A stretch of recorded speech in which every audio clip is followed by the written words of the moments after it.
Hey, I'm Jason Harrell. And I'm Justin Boyd. And let's freaking do this.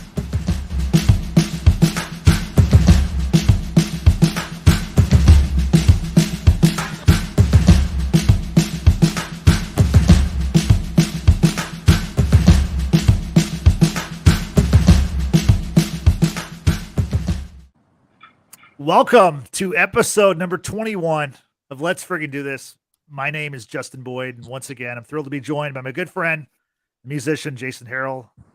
Jason, how's it going today? So-called musician. So-called musician. You've never been more than a musician than you are right now. You're doing that music thing, man. I am doing music things. Yeah. I'm doing good, man. It has been a long day. We've already talked a little bit off air about how long the day has been, but sometimes I think there are different numbers of hours in a day, and this has been one that had a lot of like they're very compact days sometimes, with a lot of dense, with a lot of nonsense in it. And This has been one filled with lots of nonsense. But I don't have to worry about that right now. That's right. We're talking about music today. So Jason, why don't you let us know who our guest is for this show? Yeah, we got Nash Daniels, aka I don't know if you want to be an AKA, but the band is called is Kerosene Pipedreams. Dude, that's why I was gonna say that's why I'm doing this. There's a whole,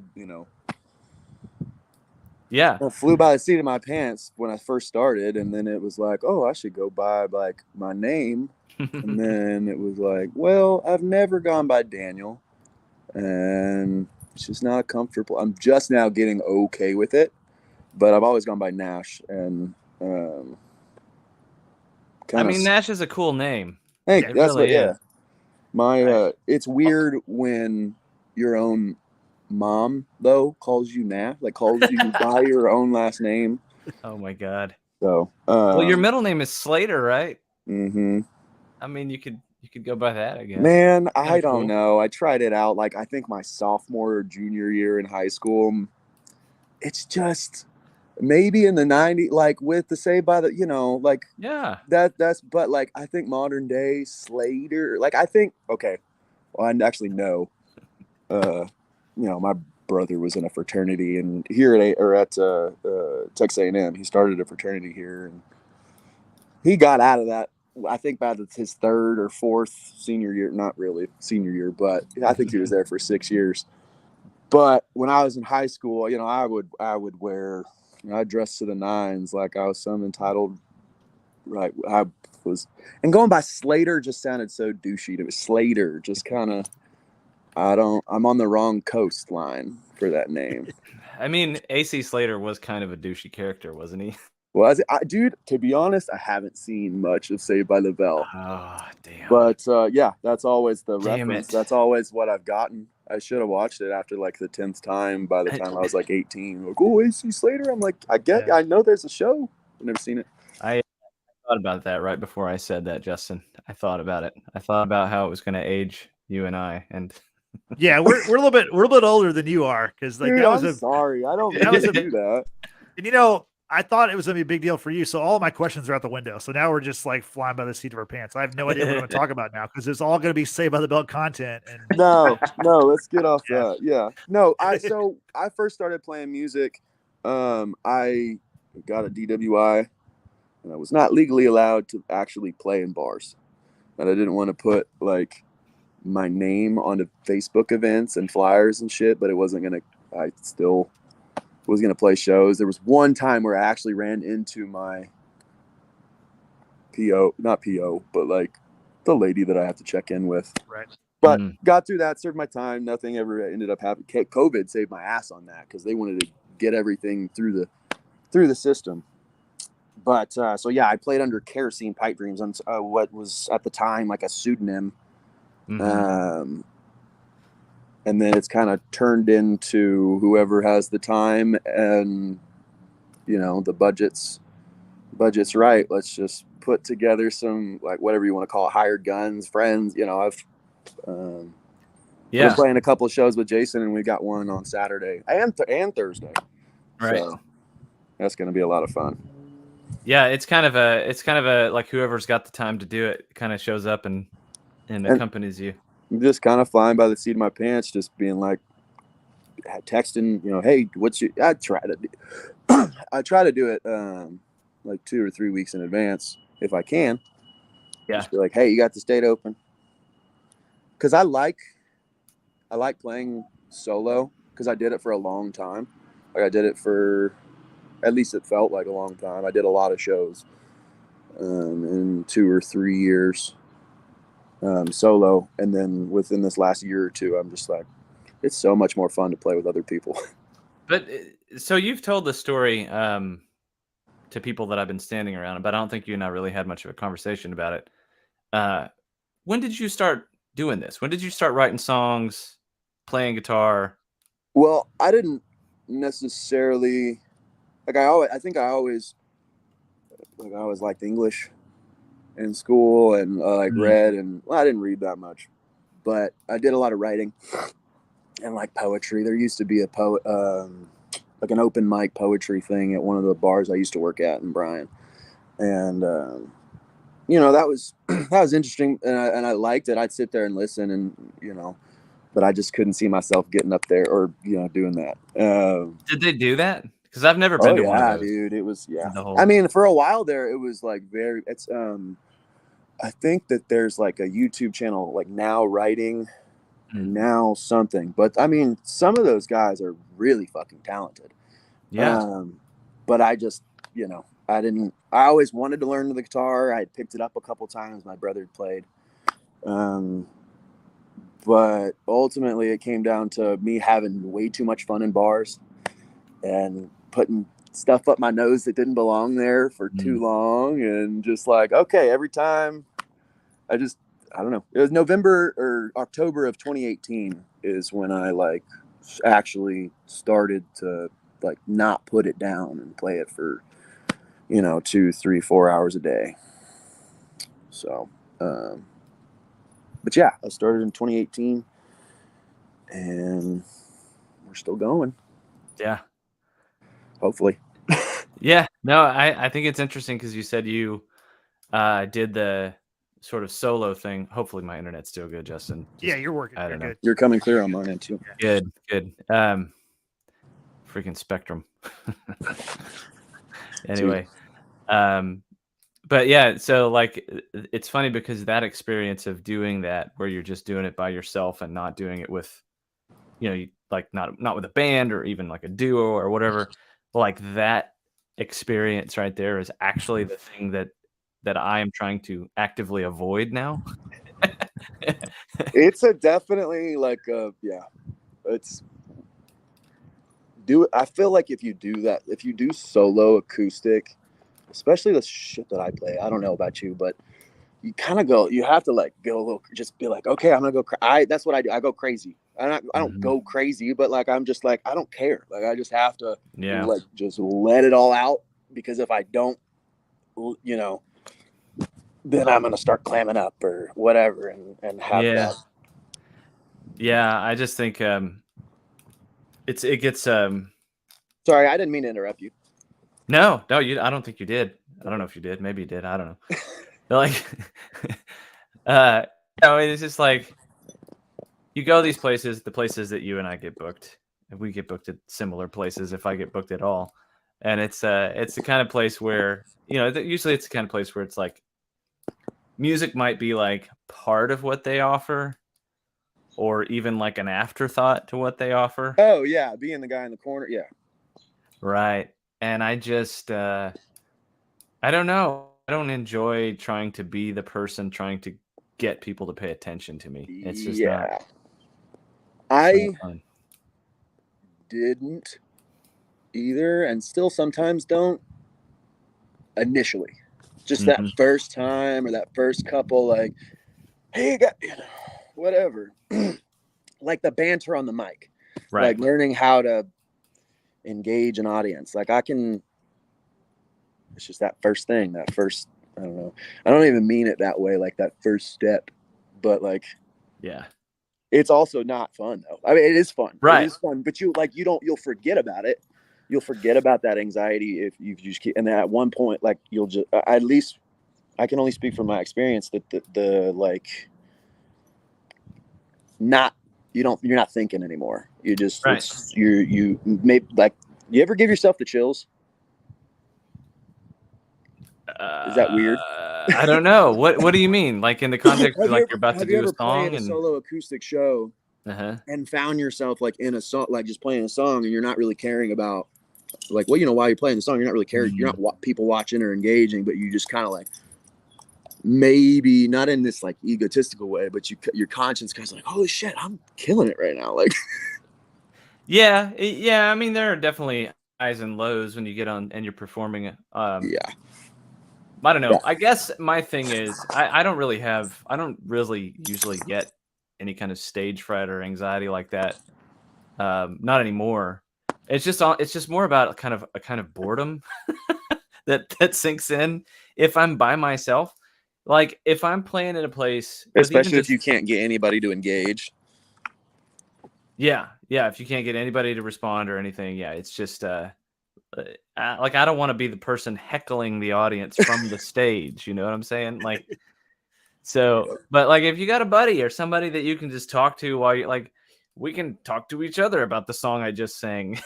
Like Exactly. and if anybody's paying attention, they might find it interesting essentially just playing these songs like and then yeah, man, I wrote that song about such and such and blah blah blah and then I think You actually have some, but like, oh, I mean, right. Not equating another human being, a musician, to a wall, but you have like a wall to bounce a ball off of and just feel a little more comfortable. Yeah, just somebody to interact with if you don't feel like you're fake it, you know.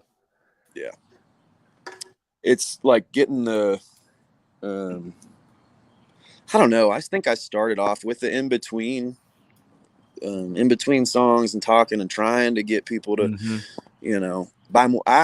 Dude, I sound like a broken record a lot of times, but I think it works out a lot in my benefit and also for the venues. Like, I'm a broken record about taking, you know, buying another drink or 12 or like just joking around about it, but like being safe. I sing a song, a Jesse Daniel cover called SR22 Blues, and it's about, you know, DWI. So I talk a little bit about when I got a DWI, and then, you know, but I always say, like, you know, buy some more drinks, tip your bartenders.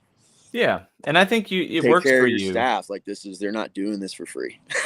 Yeah, I think it works for they you. They have to deal with you. You have a certain kind of energy that is in your songs, and you also kind of just carry it over into the banter. I mean, I don't know if you know that about yourself, but I mean, that sounds cool. I'll take it. Fuck yeah. Thank you. Yeah. Would you mind elaborating on that? So like when you perform your songs, I mean, like you just said a minute ago, like you get into it, right? And then when you're done with your song and you say something to the crowd, your projection of your voice doesn't really change. Okay. You're saying to them like that sounds like a nice way of saying you're just loud. I mean, isn't it part of our job to be a little bit obnoxious though? Yeah. I mean, that's what I was about to say. That sounds like it's just a nice way of explaining. I'm just loud. I mean, obnoxious, we're going to have some issues. No, I'm just kidding. I can be obnoxious sometimes. My friend Clayton said the other day, just some interaction with him, he said that he doesn't really tend to, and I didn't really get to ask him exactly what he meant, but I kind of thought I understood it a little bit. He said he really liked to book a lot of shows by himself, like acoustic, like solo type shows by himself. Mostly because he asks a lot of his audience, meaning like, you know, what do you mean? First of all, if you ever seen him perform, you would see like how he asks them like, what does he ask them though? Like what to play? I think it's like an emotional roller coaster. He's like a happy or a sad one or of his song, but they might be all in the same song. Okay. But also, you know, there's a lot of shouting in the songs. Well, it's you gotta. I kind of try to every once in a while tap into the mania. Yeah, Yeah, and that's kind of what I was getting at with yours, because you do have some of that shouting in your song. Not shouting, but it's a very, like I said, you project a lot. Yeah, it's an emotional thing. I don't play, whether it's obviously something that I've written myself or a cover, that that I've learned. The reason why I learned that cover is because it most likely at some point, maybe the first time or the second time or whatever was going through at that point in my life, I was sitting in in the bed somewhere crying or being pissed off, whatever, feeling some realm of not the best emotions. I've over the last year or so, I've gotten a little bit better into at least playing sad songs in a fun or happier, upbeat way, so maybe they won't notice what I'm actually saying to them. Yeah. But yeah, man, I like this. The whole sad song thing is right up my alley. But I got to figure out a way how to balance it, because not everybody wants to. At the end of the day, I had a friend of mine that I played with.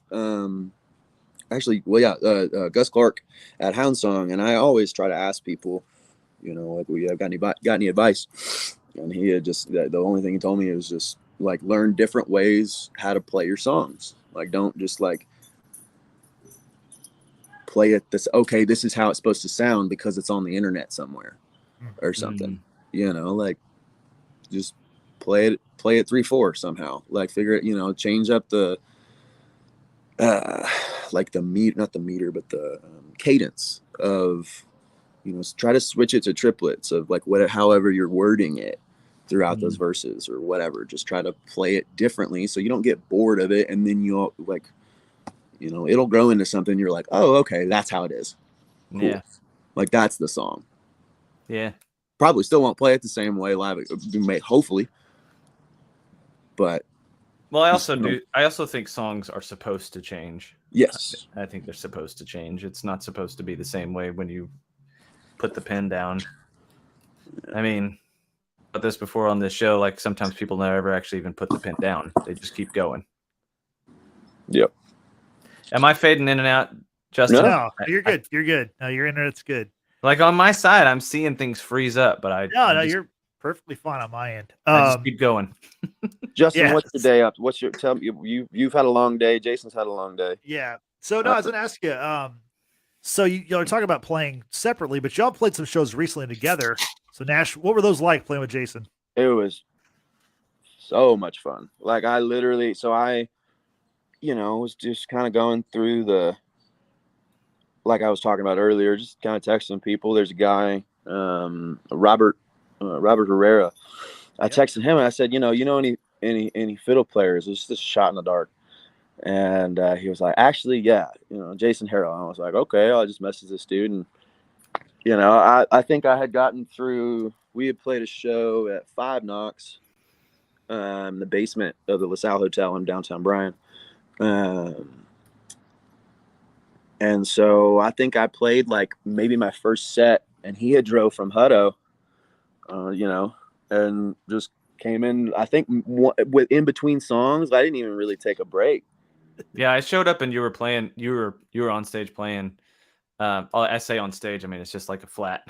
Yeah, it's the just end like of a the room, basically. Room, like a speakeasy. It's just like they got the low red lights, and it's a cool place. People really people show up there and they're there to hang out and talk, but they also listen. They're there to. And you can get two sides of that too, because you can still go to the back and not be the asshole that's like having too loud of a conversation, and still hear the music because they've got speakers like in the middle of the room. Yeah, that'll hit that back. But yeah, I like that place. Yeah, it's fun, dude. Bill Allen is the dude. I love that man so much. If you don't know who Bill Allen is, you're wrong. But I don't know who he is. Is he the manager of the place? No, he actually, man, I don't know what to call him. He's a very he owned a motorcycle shop in town for a while. he was on a History Channel show called Harry Bikers. And he's got all kinds of stories that he can tell. Yeah. But he's also more or less like he's a chef. He's a good cook, and his brother is too.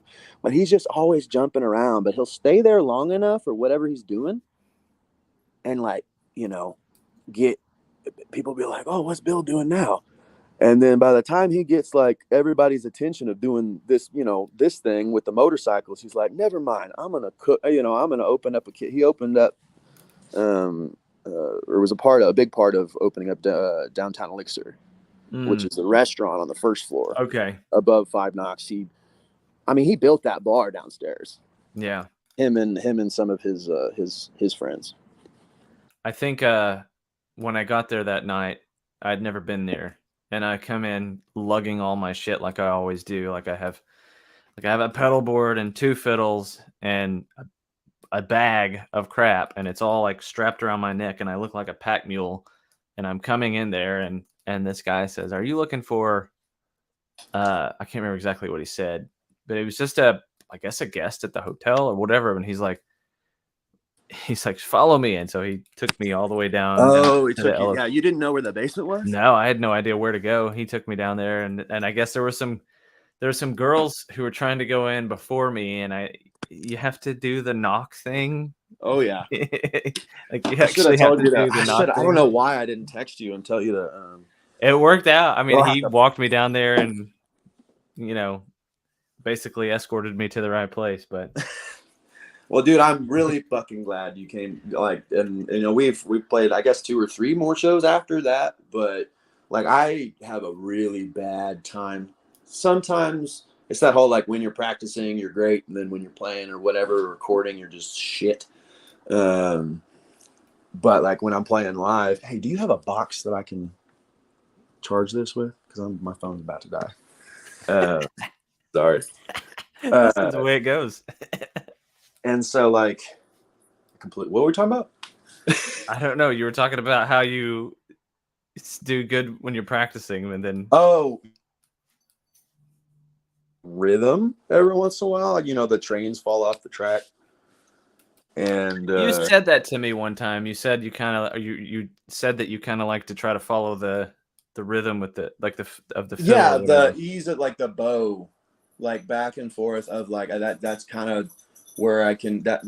That's how I think about rhythm, rather than like the 1, 2, 3. It's for some reason the way I have learned how to write songs and cover songs, because I don't necessarily always kind of play the cover exactly how the original is. I always try my best to, it's about 50-50, but I can't just every single song that I play like that's written by this guy. It's like, but I try to give as much credit as I can, and then when people ask me, I'm like, yeah, that's a dude.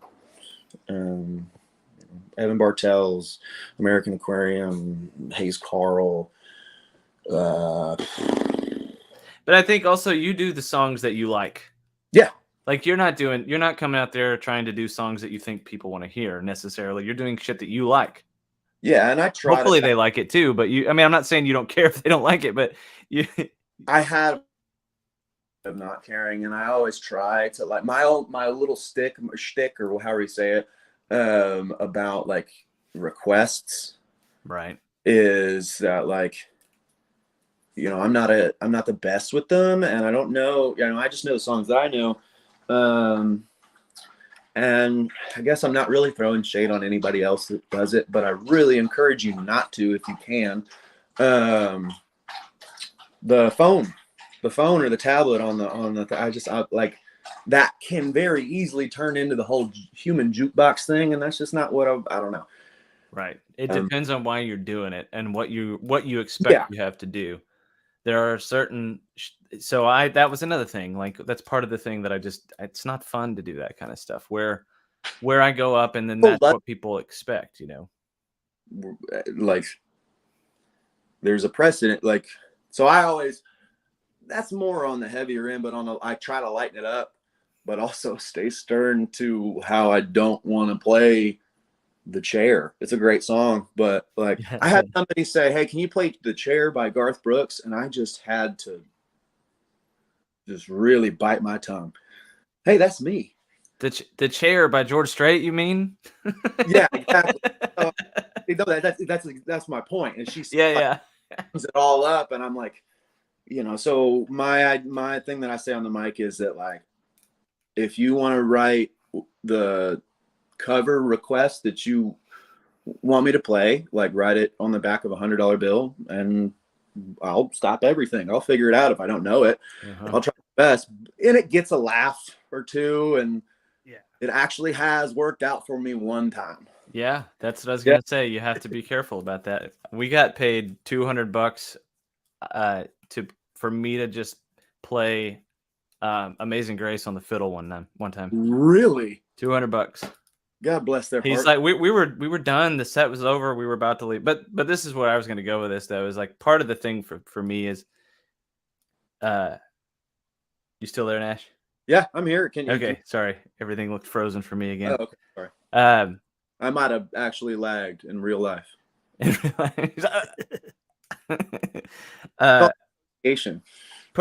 it's kind of funny from my situation, because when I do shows that are like supposed to be my original things, I like to do them with my friend Russell, and Russell's deal is for a day job is he plays piano bar.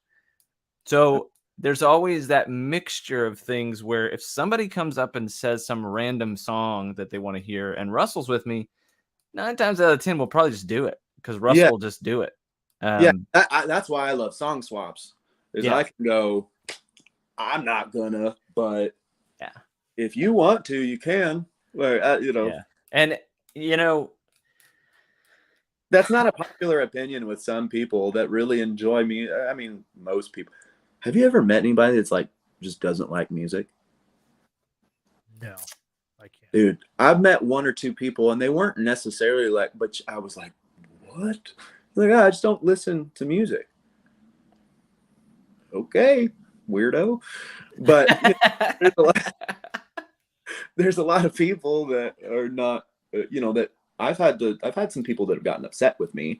I don't necessarily think I was rude to them. I was just kind of had my boundaries. I was like, oh, I'm sorry. And I'm like, oh, I won't even get into the gory details of that, but I don't want to play wagon wheel. I'm sorry. Yeah. And it's, but it is kind of hard. It's, how do I say this? It's easier to make money when you're willing to do those things. Absolutely. For sure. Absolutely. And I respect that. Like, I just don't want to do. I don't want to do it. Yeah. Well, you've got your own songs to play, right? So, and you released an EP like in September. Tell us about that album or those songs and so that experience. That was I recorded. I guess it was released in September, and I think a year before that, I had released a single and had gone through just some some family issues, and then I had the 5 other ones. I think there's 5 or 6 songs on that EP. It's called Memento Mori. But sorry, there's someone knocking on the door. They wanted to hear Wagon Wheel. Right. Just knock on your door. Hey, $100. Flip 100 under the door. Yeah. No, so there's a song. There's some songs on there. One of them is a cover, actually, by a guy, a Canadian cowboy, kind of like a steampunk Canadian cowboy. I know that sounds strange, but a guy named it's cool. A guy named Fred Eaglesmith. He wrote this song called Katie, and it's about infidelity and murder, more or less. It's a great song, and you do it really well. You definitely do it differently. But yeah, if you listen to the original, I drag it out a little bit. I try to make it I don't know, dude. I make it a little more chorusy, so you hear it enough to where hopefully, if you enjoyed the song, you're just just like me up there screaming about murder, but also, Katie, just having a fun time. That's the idea. It's a great song, and this is a perfect example of you doing covers that you like. Because this isn't one you would probably in 100 years ever get requested to do.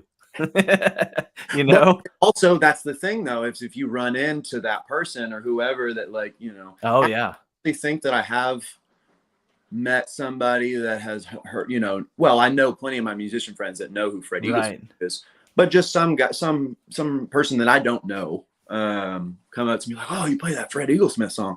But I played, I'll play some Hayes Carl tunes or some definitely some American Aquarium tunes. Yeah. BJ probably hates me.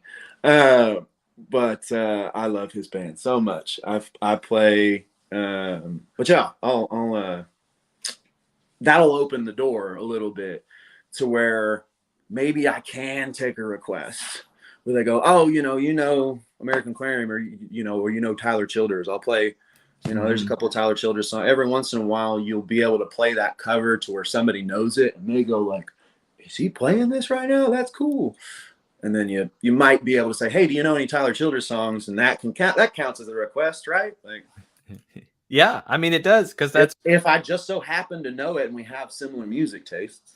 Yeah, that's like that's a trick that they even in the piano bar thing where they like somebody says, "Can you play such and such song by a certain artist?" And they're like going into some deep cut type thing where they're asking for some unknown album track, and the piano bar guy is like, I don't know that one, but I do know this other one by that same artist, and they're like, "Oh, awesome, let's hear that."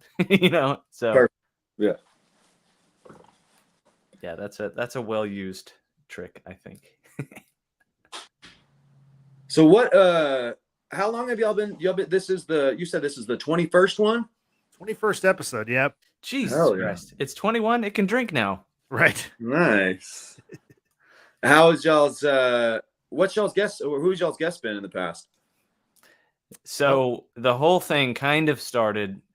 Yeah, give me that. I mean, we started doing this because we wanted to be radio disc jockeys or something. I don't know. Like we wanted our own morning show. Better on the long time ago. A long time ago, when we were kids, we wanted to be Howard Stern or something. Okay. But we kicked around this idea for a podcast for a long time. But on Twitter, like starting kind of at the beginning of last year, I kind of started getting really engaged in Twitter, and just responding to people and interacting with people on Twitter. And so I kind of, and just being kind of a nuisance and posting myself, like I'm taking videos of myself playing fiddle to other people's songs and just randomly putting them out there. And so I got some gigs like that. And I started gradually like meeting people, other musicians on Twitter. And it's like practically the entire circle of people that I interact with on Twitter. They're all musicians. Like there's never, with few and far between exceptions, there's almost never any kind of political things or whatever. It's almost always just like, you have music, and pure timeline. Yeah, I mean there's stuff like that, but I've kind of learned to ignore some of the stuff I don't even, keep on scrolling type of thing. I lost. Well, I think I know. I lost on the internet today. There was somebody that was College Station there was some like a drag queen or a drag bar. I'm like, and they're all these just, oh, I'm not going there anymore. Get over yourself. So I lost the internet and when they had like a drag show. A bar had a drag show. They're having a drag show. People didn't like it. People were losing their minds about it. Whoever it is, Linda and I don't even know if her, but you get what I mean. You picture, they're just like, I'm never going here again. I can't believe. Okay, don't bye. Just shut up about it. Like nobody gives a crap. Shut up. Don't go. Go somewhere else. Yeah. Just wondering, are we still? How do we feel about the Catholic Church, guys? Sorry. I'm not going to get into that. I'm sorry. My bad. I apologize. Well, so I got a question though about your so you put this EP out. Actually, I don't even know when this EP came out. Was it last year? Yeah, September I guess of last year. And then the single for some reason I have 2 Spotify pages. I'm all over the place. You and I need to talk about this because we can fix this. You can fix this. It doesn't have to be that way. Yeah, because the title track is not on the EP. Yeah, it's on a separate. Right, for some reason, it's on a separate blue checked. Like, I don't know why. I guess I had done it on the DistroKid or what. I don't know computers worth. That's probably why there's a year gap from the single to the rest of the other 6 songs or 5 songs. Who did your artwork? Because it's freaking cool, dude. This guy named Tilden Sparks. He had lived here in Bryan-College Station for a good while. I think I'm pretty sure he graduated from A&M, but he lives in Colorado Springs now. And yeah, he's done the Memento Mori one. And there's another one that he did that I like more or less just ripped off the Jack Daniels emblem. And put Nash Daniels with the same kind of fonts and stuff. And if I could get a cease and desist letter in the mail, that's a whole different. That's actually not Tilden. That's Jerome. What's his last name? He did a bunch of stencil, kind of spray paint. He's a great artist. Jerome Riddle. Goodness gracious, I don't know why I couldn't remember his name. Jerome Riddle. He is an awesome. There's a lot of people in and around downtown Bryan that have his artwork, on their living room wall. Yeah. And that's probably one of them. I think that's probably still at Revolution. Rest in peace. Well, you when I first, that Friday that I got your text message about coming up and playing with you, I listened to this on the way there. And I didn't know what to expect because I was just like, okay, this guy wants me to. You're like, let's see what we're getting into. Yeah, but I listened to it a little bit before I left too, and I told my wife because I think I was standing in the kitchen when I got your text message, or maybe I had gotten your text message earlier and then I wasn't sure, and I went in the kitchen. I was making dinner or something, and I played it in there, and it's like, this is kind of right up my alley. Like, this is kind of what I do. Nice. So, yeah, dude. That I think did you listen to Katie or you? Yeah. I probably put on the whole thing, and I definitely listened to all of it on the way to the show. I'm glad you liked it, and I'm glad you came and played with me. We got our shows, I guess, on Thursday. I guess we can confirm that now. Thursday. I already forgot where it is. Thursday at Ronin, which is like on the north end of downtown Bryan, next to the Ice House. It's a private event, I think. Yes, private event. Okay. But that's from 8 to 10, and then Saturday from 9 to. Dude, me and one of the guys that's gonna be playing with us, Terry Easterwood. I think we're gonna end up just showing up there at like 7:30 or 8 maybe, at the 101. Okay. Because there's gonna hopefully be. I've still got to confirm some of them, but there's gonna be a handful of vendors and. It's a whole event you're putting on, basically. I'm trying. Yeah, I'm trying. It's just we'll see, and from what I have seen on the forecast, it's supposed to be like a decent. I think the low that night is like in the mid to upper 40s, so it should be. As long as it's not raining. No, and it's full sunshine. I think, we're golden, but that could change. So knock on wood. I'm trying to decide if I'm going to knock around Houston for a little bit and just come back late and stop on the way back to do that gig, or if I'm going to go all the way back home and then come, and then come back, because it's like it's on the way back from Houston, so like I could just dude, save myself some miles. What do you like in Houston? Like do you have any spots out there, like restaurants, bars, like whatever? Not even just playing. I don't know. I should ask Justin. What are you doing Saturday? I'm here in Houston. Yeah. Okay. I live in Houston, so yeah. So I'll be in Houston on Friday night anyway, so I'm staying the night with Justin. Nice. And then Okay. just trying What to- part of Houston do you live in, Justin? The west side of Houston. Okay, I'm from Yeah. Katy. Okay. Yeah, no, I'm actually in Houston proper, but Gotcha. yeah, Inside not the loop. yeah. Yeah, Just I'm- just I'm- outside, just outside the 610 loop. So yeah. Nice. Yeah, my grandparents were they're in Spring Branch area. Okay. Yeah. Yeah. What's the like? How's the traffic now? Because I'm not in Houston enough to like hate it. Yeah, it's still Houston. I'll just put it that way. Yeah, it's still fun. Every time's an adventure, or it can be. So He lives right next to like a fire station or something. Oh, that's why I'm always having to like turn the mic off, because I mean we've been doing this show for 30 or 40 minutes and we've had 3 or 4 fire trucks flying by. So it I didn't hear him tonight though. no, because I'm pretty good about Muting it. muting my He's mic like, they're coming. right when I hear it. But I'm so used to hearing it like all times of day and night that it doesn't even really bother me anymore. But Yeah, that's the those people that like live in New York City or Chicago or Houston, and then they go like somewhere else. It's like it's too quiet, or vice versa, coming into the big city, and it's just sensory overload.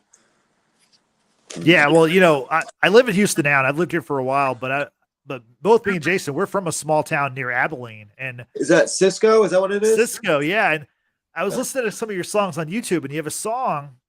It's called Hollywood, Florida, but you say it's about Abilene. So I want to get the story about that song. Okay, so I mean, it's all just like I'm pretty sure like each verse is just kind of meshed together. I just tried to kind of write this song about.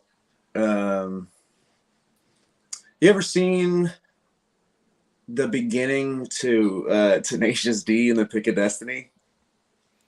The video or the movie. There's a movie, wasn't there? Yeah. I never saw that movie. Well, so in the beginning of the movie, they're like want to go to Hollywood. They're gonna make it, and they're gonna go to Hollywood. Right. And so the cliche map where they have the lines and it's going, and they're just going from state to state and just different Hollywood, Georgia, or there's an Egypt, Texas, and all those different names. Yeah. But I actually, I guess it was 2 or 3 years ago in July, for about 3 weeks, I think, 3.5 weeks. I went from here in Bryan. I mean, kind of my parents are in Katy, so I guess I pretty much started in Houston. I went from Houston and hugged the coastline the entire time, and went from Houston to Key West and back in like 3.5 weeks. And so a lot of those verses are just kind of coming from the idea there was no meth actually involved, but it is a song about 2 meth heads from Abilene. Yeah. I mean, I think it's appropriate. Man, I really hope y'all don't have like a really solid fan base in Abilene, because I'm gonna make some people upset. I've met so many people that I'm not a fan of from Abilene, and I've also met a fair amount that I love dearly. But I don't know, dude. I'm not whatever. Yeah, everybody who's from Abilene feels the same way. Or everyone who grew up around Abilene, I think. I just, for some reason, every like all the people. I was a bartender for 8 years or so, and it always so happened to be the one that was just obnoxious and falling over and just just an issue at the bar. It's like, I'm from Abilene. God. Yeah. I don't think I've ever in my life met someone who was like proudly Abilenian. Is that so? Abilene? I have no idea. I just fucking made that up. Dude, it works. That's what Or it is. Abelinos, maybe? I don't Abileno. know. Yeah. Nice. There's actually, they've kind of grown on me. There's a band from. I'll try to end the whole shitting on Abilene. Shit on Abilene. I know we can With shit a on Abilene all day. positive note, there is a band out of Abilene, Dexter and the Moon Rocks, that are pretty cool, and they do a cover of Coulter Wall's Kate McCannon, and it doesn't sound anything like mostly, but it's great. Even if you didn't know the Coulter Wall song and you liked That's the idea. This is to try to do covers. Mm-hmm. Not necessarily. I'm not gonna do Feathered Indians. I'm sorry. Like, You know what we need? We need like like a punk version of some of these like more recent type of folky sounding things, like Tyler Childers or I don't know, whatever else. Like we need some, because they're very, especially like, I don't know, especially like Tyler Childers songs. They're just like very aggressive sounding sometimes, you know? he's Like, got that. Well, he was I mean, there were people before him, but he's definitely the one that has like coined it, or I think they call it like the Appalachia. Hope I'm not saying the wrong one. Appalachian holler. Just that holler, that yell, that kind of just, somebody recently at the top told me of your lungs. there's also a way to pronounce what you just said, and I think it's different, but I can't remember how it is. Appalachia or Appalachia? Appalachian. It's Appalachian. I think it's Appalachian is what you're supposed to say. I don't know. Whatever. I'm gonna get some shit for it. Yeah, we shit on Abilene and Appalachians. So not the greatest pronunciations tonight. That's okay. Goodness That's okay. gracious, we're not really shitting on anybody. We love everybody. Yeah, absolutely. Right. Well, I'm gonna loop back around to it. Hollywood, Florida. It's the only Walmart parking lot that I've ever gotten kicked out of, sleeping in my car, and I wasn't happy about it. Wait, I thought that wasn't a thing. I didn't think they could kick you out of a Walmart parking lot. Well, Hollywood, Florida is like that. Walmart there's a bridge and then you're on the beach. So yeah, and it's Florida, right? So they have patrol. They have people. I had my curtains and everything set up, and he said, "You gotta go." I'm like, "Damn it!" But so yeah, going to Houston, and I had some friends of mine that kind of joined me on that run, more or less, not even halfway, but they came out to Lake Charles and New Orleans with me, and then we bussed in New Orleans for like 2 or 3 days. You did tell me about this one. Yeah, and it's just, I love that city so much, and it's probably, I know so many people do, and they have their, I can only be there 4 or 5 days or whatever. But I was there for 20, 30 minutes in the French Quarter, and I had my shirt off and my shoes, my shoes off. And it was a nice day, but I was just walking the streets screaming at people like a crazy person and just singing songs. I'm not going out there saying, God bless or just hungry or anything. I'm just going out and singing songs, like screaming at people. But you basically paid for your stay there. Yeah, more or less. I mean, you just got to stay long enough. Some days, some evenings or nights or whatever won't go well. Right. Okay, it doesn't look like I'll go to Walmart and get a sandwich or something and just go to sleep. Try again tomorrow. Yeah. But the whole time I think it took me at that time, I'm sure gas prices were way higher, but I think it took me like $150, $200 in gas to get there. And I stayed there I slept in my car in the French Quarter, but for 3 or 4 days, I fed myself, had some adult beverages, and had more than enough to get me back home. And had a good time. I think I broke even. Yeah. And even if I didn't, it was a hell of a time. So I just kept on. I've done that before in the past, but this first time I kept on going through. Went from New Orleans to Mobile, and Mobile to Panama City to a place called St. George Island, just south of Apalachicola. It's so cool. Actually, I had 2 gigs there, like one going down and then one coming back up the like 2 weeks later. Yeah. And that was a lot of fun too. But yeah, down to Key West. Miami was weird. I gotta stop. I'm gonna say all the good things about Miami. There's so much art.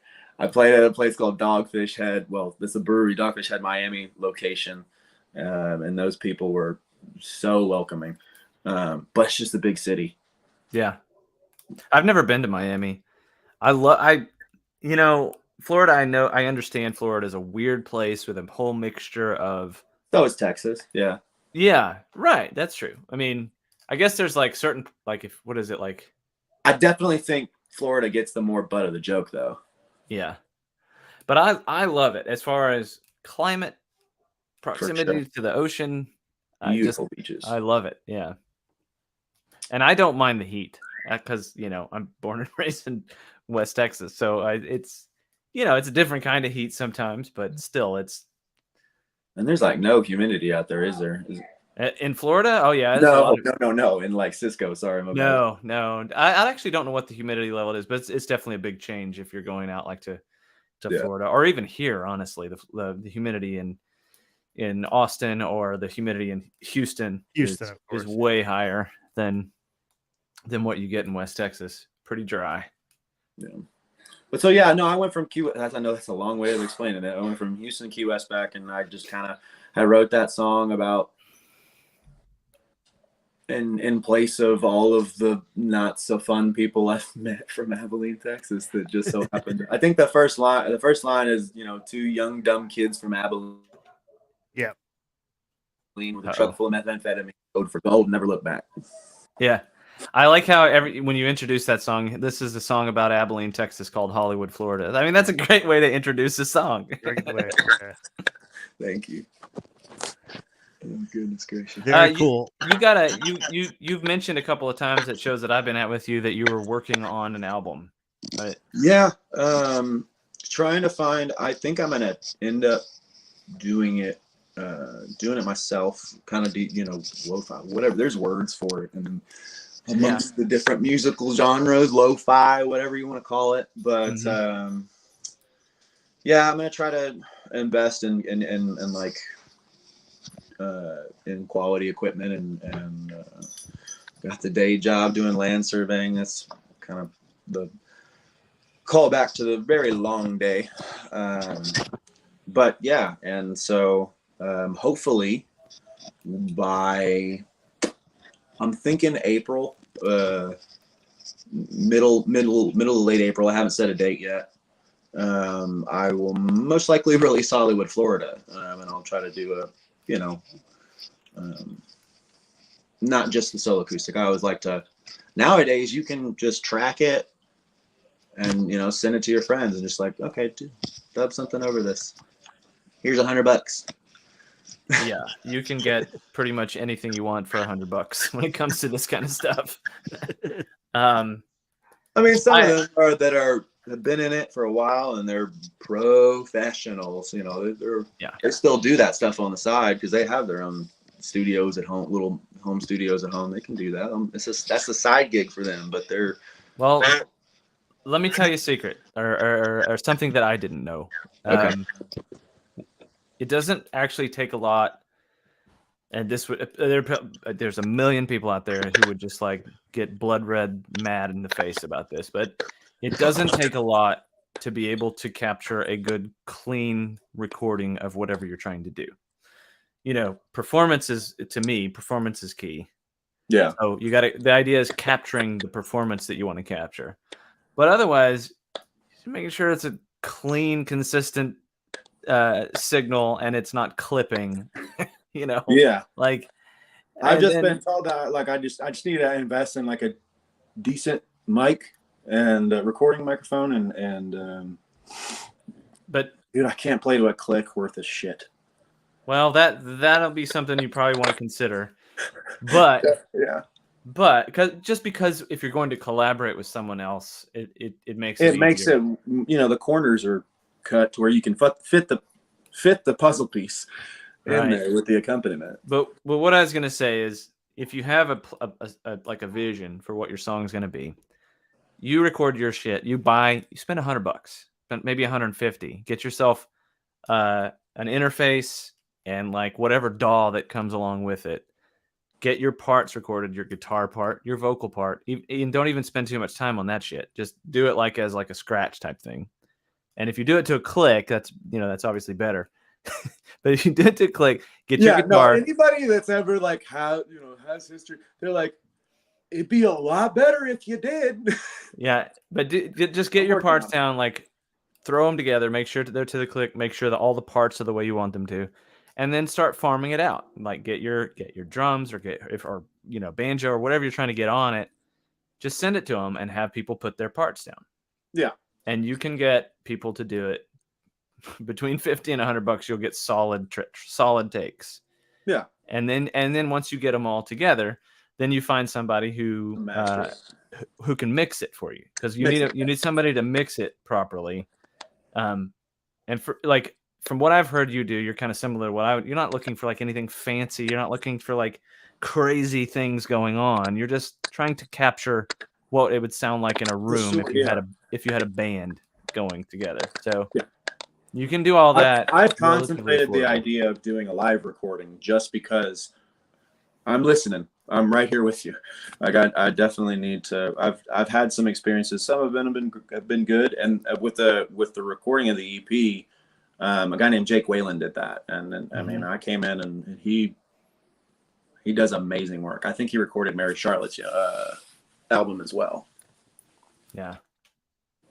Sorry, go ahead. I interrupted you. No, that was basically it. I mean, you find somebody, because you can take the time and figure it out yourself, but it's gonna take you a long ass time. Mm-hmm. and that's fine. I got time. I feel like I've got plenty of time to be able to. I want to be able to learn how to make the biscuits rather than just go to the store and buy them. It depends on what you want to spend your time doing, right? Yeah. If you take the time and learn it, you'll find it worthwhile. Down the road, you'll be glad that you know how to do it. But just depends on how much your time's worth. Dude, I got a question for y'all. What's for dinner? I already ate. Damn. I haven't. Yeah, we can wrap it up. I think we originally set our sights for an hour on this one anyway. You still didn't answer my question. Yep. I had steak and macaroni and cheese. Nice. This sounds I made it like 2 nights ago. I made the steak and the macaroni and cheese, but still, it sounds amazing. I don't know what I might get some. I don't know. What do you eat? I'll probably do like Chipotle or something. There's a Chipotle down the street, so I'll probably head up there. Yeah. There you go. Yeah, we're not sponsored though, so I mean, Yeah, no. We'd love it if we were, but we're not. We'd take a Chipotle sponsorship. Right. Dude, there is one place, and I actually haven't made the pitch. I guess this could be one of them, but there's a place just north of Bryan, and it is a legendary Texas monthly whatever. It's called Top of the Hill. Top of the Hill Greasy Burgers, and it is the best burger in the fucking I love it so much. It is my heart home, and I want to just somehow or another, even if it's just like a free burger a week, I'll be like, I'll mention your name on the microphone I love Top of the Hill. Regardless. I take a sponsorship like that. A burger a week? Hell yeah. Right. Because I'm doing it for free anyway right now. I think it's a good deal. I mean, write a song called Top of the Hill. Seeing this, talk to me. Top of the Hill. Right, the top of the hill. If you have I'm not even fucking with you. Top of the Hill, if you have a chance to go, it's in Benchley. It's just on the other side of Highway 6 from down OSR. And nothing beats it. There's Maybe a couple. I'll hit that Saturday. Yes. Do it, dude. I think they close at 4. So but yeah, no, you will not. It is one of the best burgers. It is the best burger I've ever had. I'm sorry, I can't even lie. That's high. Unfortunately, they're closed, but I do need to get something to eat. Yep. Well, Nash, before we let you go, promote your upcoming shows real quick again, and then let people know how they can find you on social media and where they can find your music. Okay. Yeah. So you got the Memento Mori EP. Unfortunately, there's 2 separate Spotifys. The single's on one of them, and then the other 5 songs are on another. But it's the same image that they were showing earlier. That's on Spotify, Apple Music, Tidal, Pandora, all the, it's on the internets. Yeah.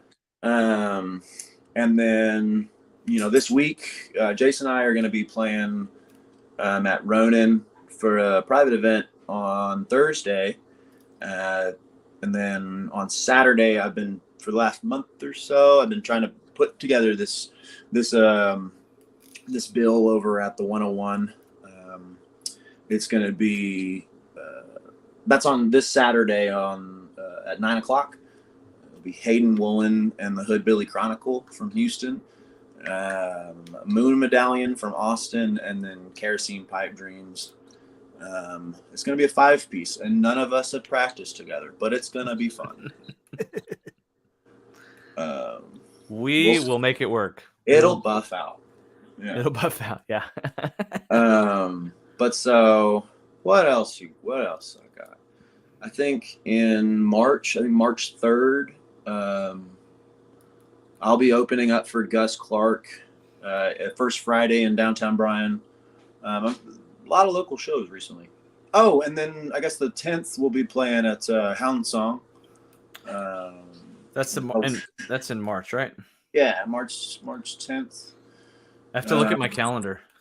Yeah, dude, I'm okay. So yeah, March 10th, and then we got in Columbus, and then there's March 3rd in downtown Bryan at 5 Knocks, the place we were talking about earlier.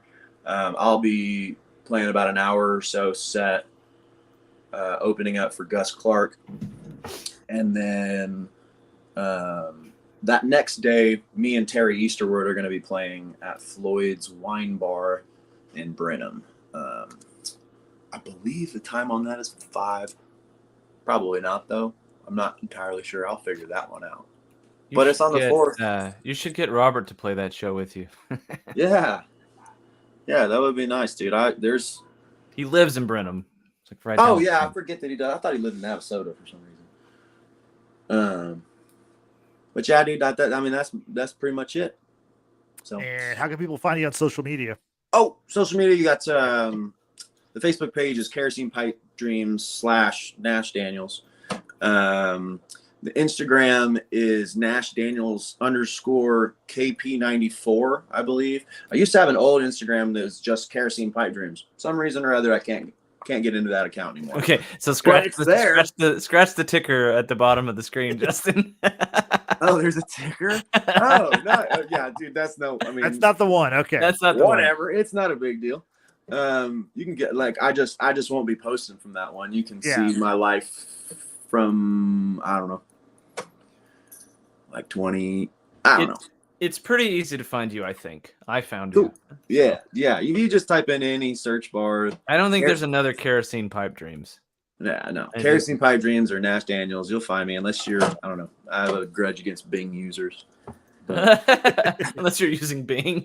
Fuck you if you're using Bing. We shit on Abilene. Bing.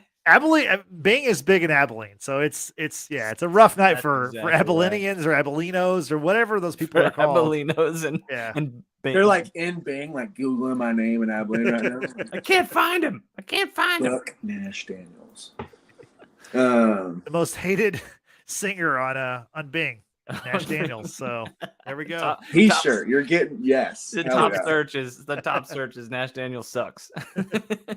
All right, man. Well, I appreciate y'all so much. Yeah, we thank you for joining us. Yeah, it was fun having you, and we want to thank everybody who's watching this now or later on YouTube. Hey, if you're watching this, do us a favor, like this video, subscribe to our channel. It really helps us. We really appreciate it. We're also available on podcast platforms like Spotify and Anchor, so check us out there. Also, we're on social media like everybody else. We're on Instagram, Twitter at LFDT Pod. Again, at LFDT Pod. We're also on Facebook because we're big meta heads, right? Jason, me and you love meta. All in on the metaverse. No, we're not. We're not big fans of it. I'm still getting used to hearing that. Like, what is the? Oh yeah. Yeah, I don't know. No. Anyway, why do they do that? Yeah, it's corporate synergy or conglomerates coming together or business stuff. We don't know anything about that. Who gives a fuck? Yeah, exactly.